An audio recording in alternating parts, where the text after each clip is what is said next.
This is Chemistry Higher Level 2006, question 11a on gas laws and the mole. And the first part of this question is asking us what is an ideal gas. So what is an ideal gas? And an ideal gas is one that perfectly obeys the gas laws under all conditions of temperature and pressure.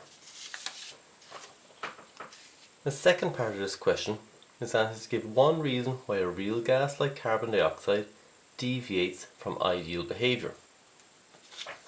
And we're actually going to give two reasons here. And the first is that there are attractive and repulsive forces between molecules. And this is ignored when we're talking about an ideal gas. And the volume of gas molecules is not negligible. So there's two reasons, even though they only ask for one. Now, part 3. Assuming ideal behaviour, how many moles of carbon dioxide are present in 720 centimetres cubed of the gas at 10 degrees Celsius and a pressure of 1 by 10 to the 5 pascals? And we're to give our answer correct to one significant figure. Okay, so on this question, we have been given, or we're looking for the number of moles. So we're looking for N. N is the number of moles, and that is our question mark. We're told the volume. The volume is equal to 720 centimetres cubed. We're told the temperature is equal to 10 degrees Celsius. We're told the pressure is equal to 1 by 10 to the 5 pascals. Or is our ideal gas constant, and that can be found on page 47 of our tables. It is 8.3 joules per Kelvin per mole.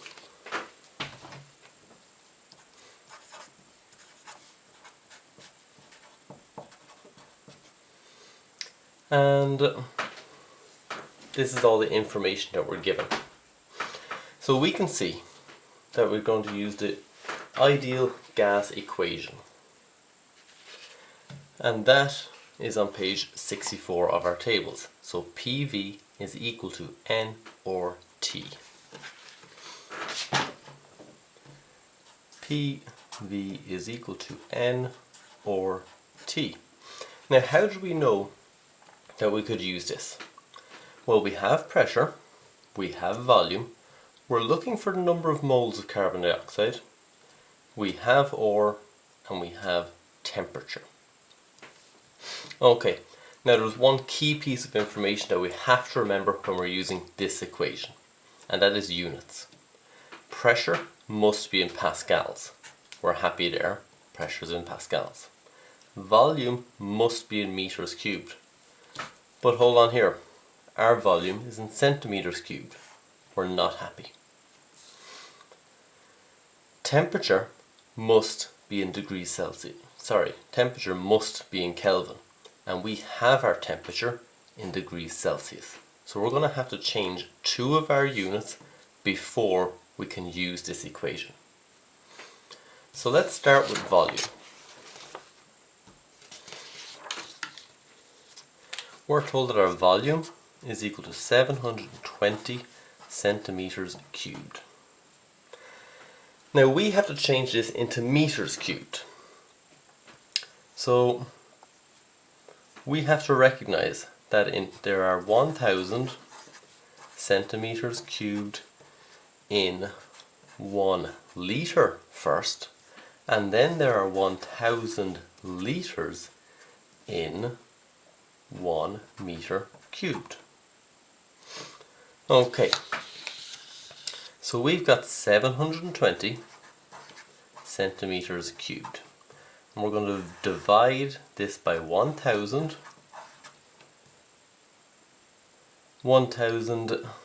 centimetres cubed per litre. There are 1000 centimetres cubed per litre. And we can see our units are going to cancel out here, and we're going to be left with litres. So this equals 0.72 litres. Now we have to change from litres to meters cubed.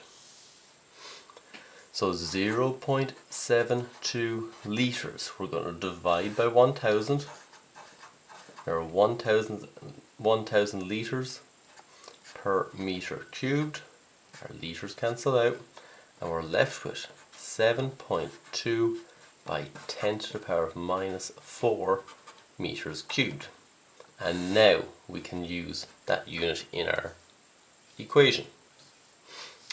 The second thing that we have to change is our temperature. We're told our temperature is equal to 10 degrees Celsius, and we have to change our degrees Celsius to Kelvin.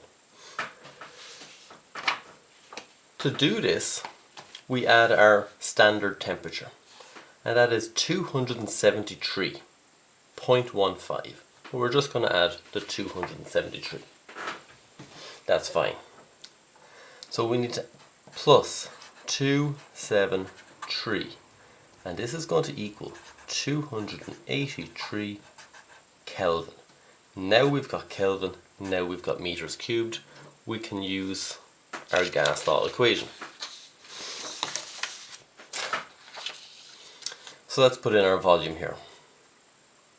In the correct units, 7.2 by 10 to the power of minus 4 meters cubed. Now we're happy. Temperature is equal to 283 Kelvin. Now we're happy. Now before we jump into using this equation, we're going to rearrange for n, the value that we want. So I'm going to flip both of these sides around. I want to put my n on the left hand side.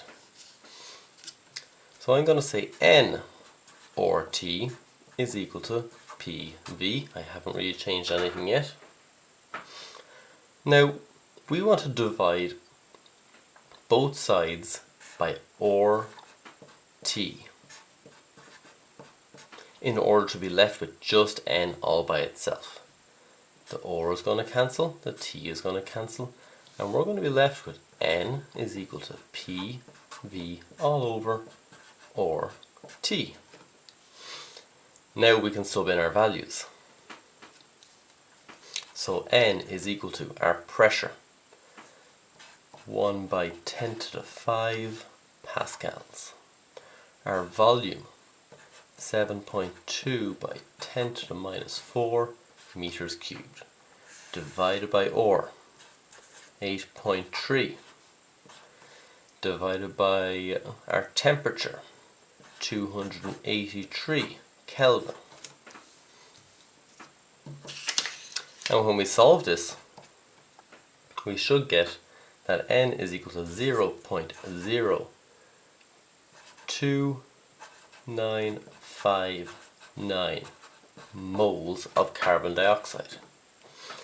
Now if we remember on our question, we were asked for this answer correct to one significant figure. Well, our zeros here don't count, but our first significant figure is going to be our 2. But if we look behind the 2, we can see there's a 9. So we have to round our 2 up. So this is going to be 0.03 moles of carbon dioxide. And that's the answer to part 3.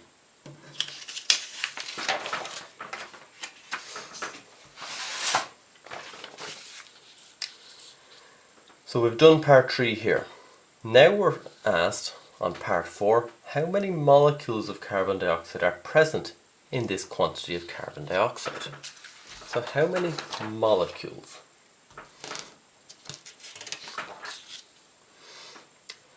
Well, we know that there are 6 by 10 to the 23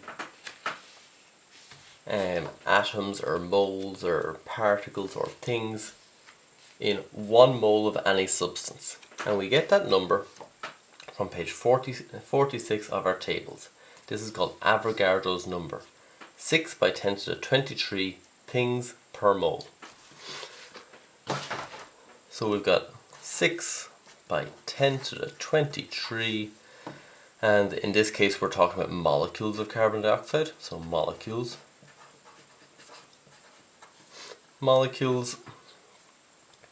per mole.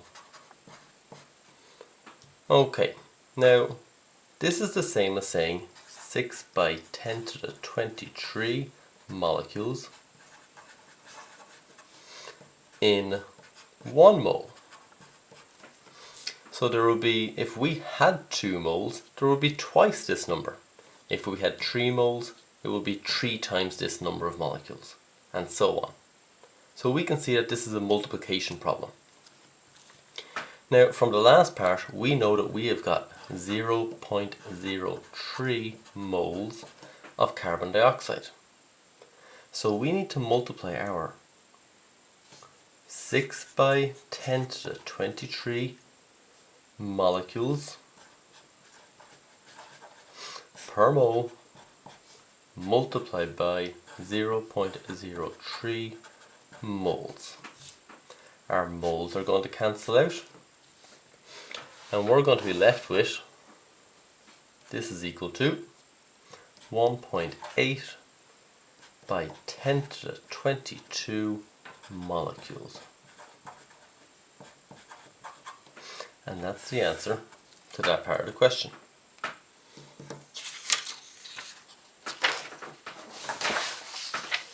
Now,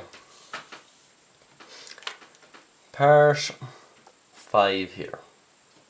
The reaction between carbon dioxide and lime water is represented by the following balanced equation, and we're given this equation here.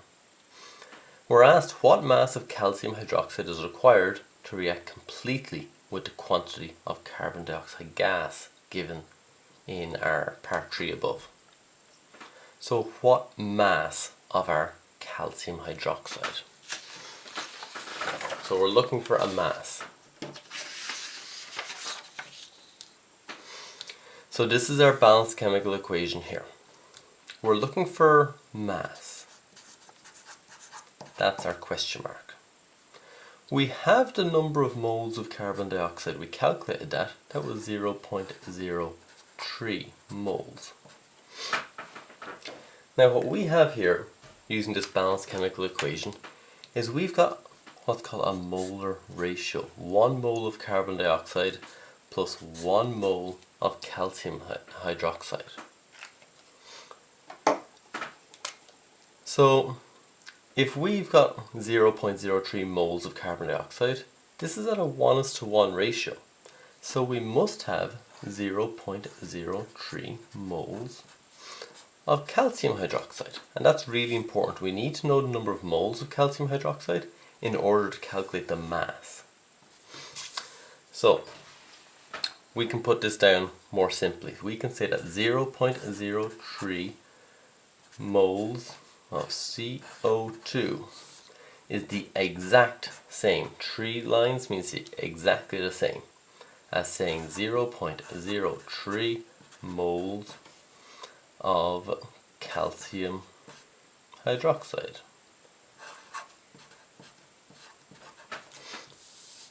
So now we have the number of moles of calcium hydroxide.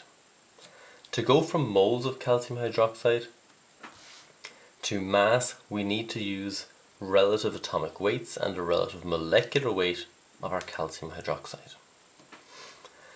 Okay, so we go to our periodic table and we find that calcium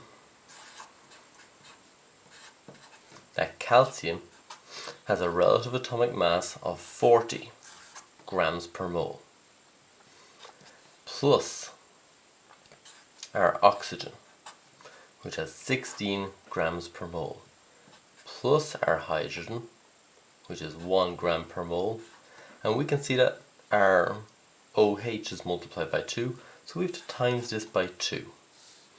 And that is going to equal 74 grams per mole.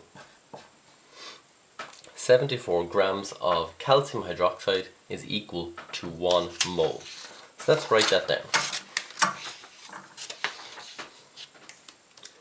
74 grams of our calcium hydroxide is equal to 1 mole.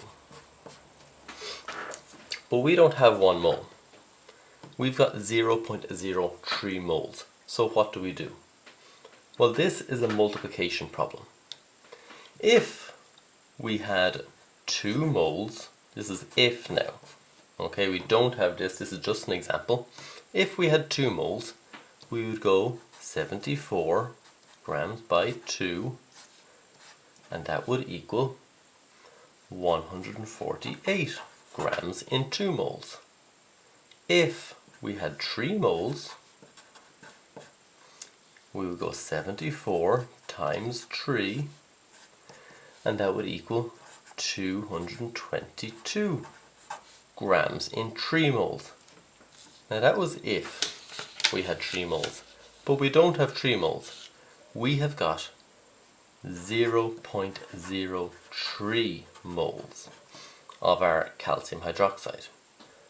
So what's that equal to? 74 grams times 0.03 moles.